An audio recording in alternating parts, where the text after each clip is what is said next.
오늘 말씀은 에스겔 9장입니다. 이마에 표를 그려라 라는 주제로 말씀을 전하겠습니다. 하나님을 상징했던 성전, 그러나 그 성전은 더 이상 하나님의 상징이 될 수 없었습니다. 성전 곳곳에서 우상 숭배가 행해졌기 때문입니다. 24반차를 따라 제사했던 자들로부터 대제사장에 이르기까지 여호와께서 떠나지 않고는 견딜 수 없을 정도로 부패하고 썩어버렸기 때문입니다. 그러한 성전을 하나님은 더 이상 불쌍히 여기지도 않을 것이고 부르짖을지라도 듣지 않을 것이라고 하셨습니다. 물론 이 말씀은 반어적 표현입니다. 하나님의 실망과 하나님의 아픈 마음을 알고 돌아서기를 바라면서 나온 말씀이죠. 자신들의 잘못을 깨닫고 회개하고 돌아서면 언제라도 품어주실 것입니다. 그러기 위해서 하나님은 강한 경고로 말씀하고 계셨던 것입니다. 현재 이스라엘은 말로만 하는 경고로는 돌이킴이 불가능했습니다. 혼이 쭉 빠질 정도로 진짜로 다시는 그러지 않겠다고 맹세할 수 있을 정도로 확실한 경고가 필요했습니다. 그래서 하나님은 1절에 죽이는 무기를 들고 나오라고 하신 것입니다. 그 말씀대로 무시무시한 모습이 전개가 됩니다. 2절, 내가 보니 6사람이 북향한 윗문 길로부터 오는데 각 사람의 손에 죽이는 무기를 잡았고 그 중에 한 사람은 가는 베옷을 입었고 허리에 서기관의 먹그릇을 찼더라. 그들이 들어와서 놋제단 곁에 서더라. 분위기가 아주 살벌하지 않습니까? 전쟁의 공포가 가득한 날에 갑자기 여러분 앞에 누군가 무서운 복장을 한 채 손에 살상용 무기를 들고 서 있다고 생각을 해보십시오. 오금이 저리지 않겠습니까? 본문의 분위기가 그러합니다. 사람을 죽이는 무기를 든 6명이 등장했기 때문입니다. 그런데 자세히 보니 다행이라는 생각이 들었습니다. 복장을 보니 적군이 아니라 아군 같아 보였기 때문입니다. 한 사람이 가는 베옷을 입고 허리에 서기관의 먹그릇을 찼더라. 여기에 등장한 자들은 거룩한 직무를 수행하는 주의 천사들이라고 성경학자들은 얘기합니다. 얼마나 다행입니까? 이들이 우리 편이니 말입니다. 비록 하나님의 심판이 진행 중에 있지만 하나님의 뜻을 붙들기만 하면 언제라도 전능하신 하나님 앞에 설 수 있기 때문입니다. 이들 중 한 명이 서기관의 먹그릇을 허리에 차고 등장을 했다고 했습니다. 무엇인가 표시하기 위해서였지 않겠습니까? 4절, 예루살렘 성읍 중에 순행하여 그 가운데서 행하는 모든 가증한 일로 말미암아 탄식하며 우는 자의 이마에 표를 그리라. 저는 앞서 8장에서 하나님의 슬픈 마음에 대해 말씀을 드렸습니다. 선택받은 백성들에게서 세상보다 더 악한 모습을 보신 하나님의 마음이 그러했을 것이라고 말입니다. 여기서 울고 있었던 사람들은 그런 자들로 보입니다. 주의 백성들이 악행하는 것을 보면서 견딜 수 없어하는 자들 말입니다. 하나님은 그런 자들을 찾아서 이마에 표를 하라고 하셨습니다. 특별히 보호하시기 위함이지 않겠습니까? 이제부터 이 표가 없는 자들은 남녀노소를 막론하고 죽임을 당하게 될 것입니다. 6절, 늙은 자와 젊은 자와 처녀와 어린이와 여자를 다 죽이되 이마에 표 있는 자에게는 가까이 하지 말라. 그렇다면 이때 천사는 과연 얼마나 많은 사람들에게 표시를 했을까요? 예루살렘 멸망을 앞두고 기록한 말씀이기 때문에 예레미야서와 내용이 비슷하지 않겠습니까? 예레미야 5장 1절, 너희는 예루살렘 거리로 빨리 다니며 그 넓은 거리에서 찾아보고 알라.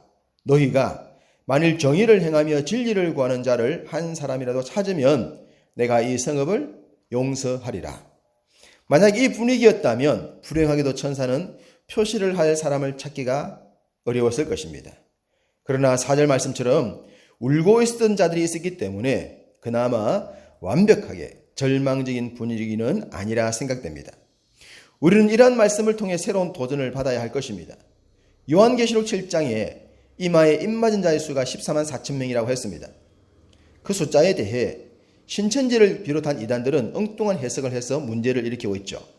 그런 미혹에 빠지지 말고 하나님의 규례와 법도를 바르게 붙잡아 하나님께서 친히 인쳐주시는 그 반열에 들어야 할 것입니다. 인침을 받지 못한 자들은 절대로 하나님의 심판을 피할 수 없었습니다. 그들이 어떤 자들이었던지 말입니다. 특별히 성전 앞에 있는 늙은 자로부터 시작하라고 하셨는데 이들은 장로들로 보입니다. 8장 11절에 장로 중 70명이 우상 앞에 섰다고 했는데 이스라엘의 가장 큰 문제가 바로 이러한 지도자들의 부패였습니다. 이렇게 하나님의 명령이 떨어지자 천사들은 살상 무기를 들고 성전과 성읍을 치기 시작했습니다. 그 모습을 선지자는 지켜볼 수밖에 없었는데 견딜 수가 없었다라고 합니다. 8절 그들이 칠 때에 내가 홀로 있었는지라 엎드려 부르짖어 이르되 아하 주 여호와여 예루살렘을 향하여 분노를 쏟으시오니 이스라엘의 남은 자를 모두 멸하려 하시나이까. 아무리 우상을 섬기고 악행하는 자들이라고 하더라도 형제와 자매와 같은 자들이 죽어나가는 것을 보면 견딜 수 있겠습니까? 그래서 선지자는 절규하듯 부르짖었습니다.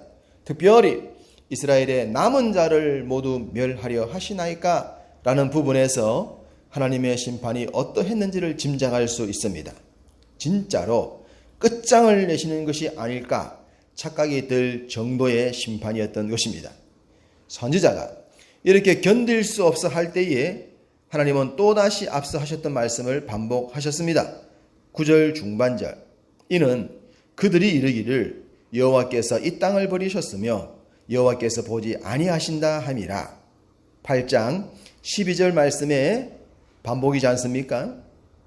이들은 우상을 섬기면서 자신들의 행위를 정당화했습니다. 하나님께서 버리셨기 때문에 우상을 섬기게 되었다고 말입니다. 자신들이 원해서 섬겨놓고는 결과를 하나님 탓으로 돌리고 있습니다. 자신들은 무지하다고 항변했던 것입니다. 사람이 최소한의 염치라도 있어야 불쌍히 여김을 받죠. 이스라엘은 인간의 가장 기본적인 요소도 사라지고 말았습니다. 혹시라도 이마에 인침을 받은 자들이 많거나 백성이 뉘우치고 눈물을 흘리거나 하나님의 심판을 두려워하는 척이라도 하면 얼마나 좋겠습니까? 10절에 하나님께서 긍휼히 여기지도 불쌍히 여기지도 않겠다고 하신 것으로 보아 현재까지 이스라엘에게는 돌아설 기미가 전혀 보이지 않습니다. 그러니 그들에게 괴로움만 더해질 수밖에 없었습니다. 11절에 천사들은 하나님께서 명령하신 것을 다 준행했다고 합니다.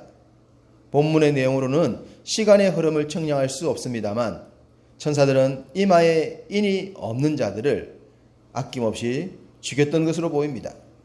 히브리서 1장 14절에 모든 천사들은 섬기는 영으로서 구원받을 상속자들을 위하여 섬기라고 보내심이 아니냐.